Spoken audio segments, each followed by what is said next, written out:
Hi, this is Joe from eattheplanet.org. Today I'm going to do some winter foraging, hoping to find at least 5 different things, so enjoy. This is a stand of black birch. The first thing you'll notice with black birch is the smooth bark with these horizontal lenticels in the bark. That's a pretty good identification feature. You can confirm your identification with scratch and sniff. This particular tree smells like wintergreen.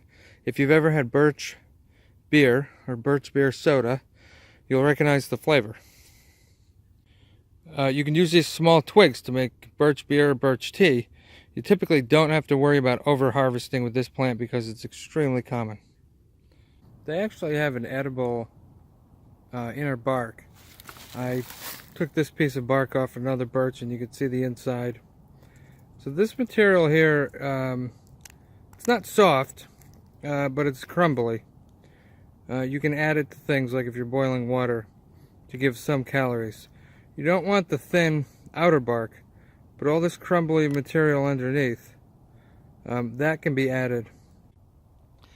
This is one of my favorites, Eastern Hemlock.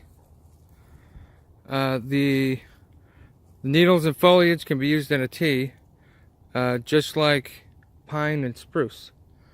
This tree does suffer from woolly adelgid insect in a lot of its range, but it still seems to survive and reproduce, so there's still plenty of them around.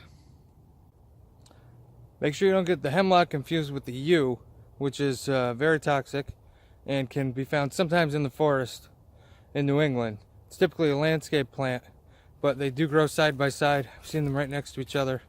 They look similar, but the yew has much larger needles, a little bit different color.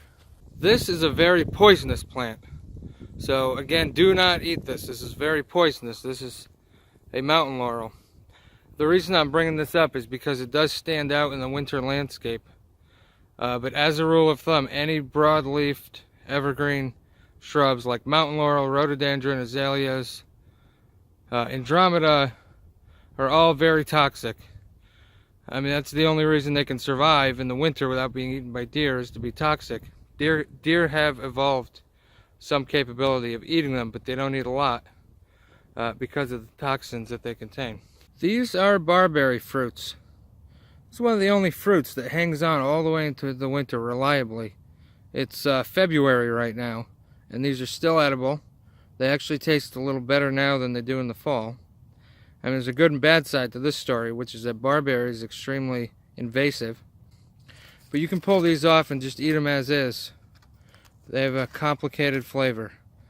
There's some sweetness, there's some tartness, there's some acidity, definitely some bitterness.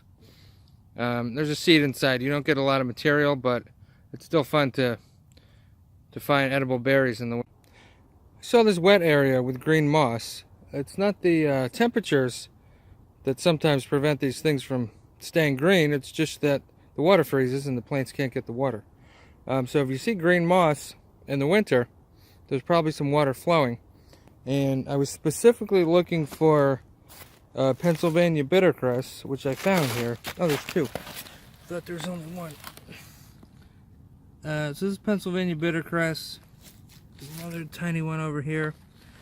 They're winter annuals, so they seed in the summer, they survive through the winter, and they get a lot bigger in the spring and then drop their seeds in the summer, and so forth. So these are edible. There's another closely related plant called hairy bittercress. Looks almost identical. It grows a lot in lawns. It's a typical lawn weed.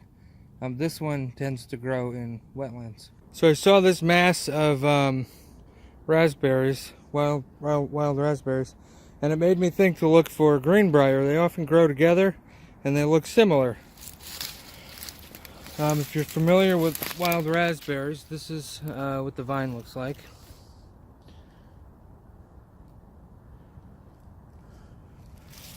Greenbrier vine looks completely different. It's still got thorns.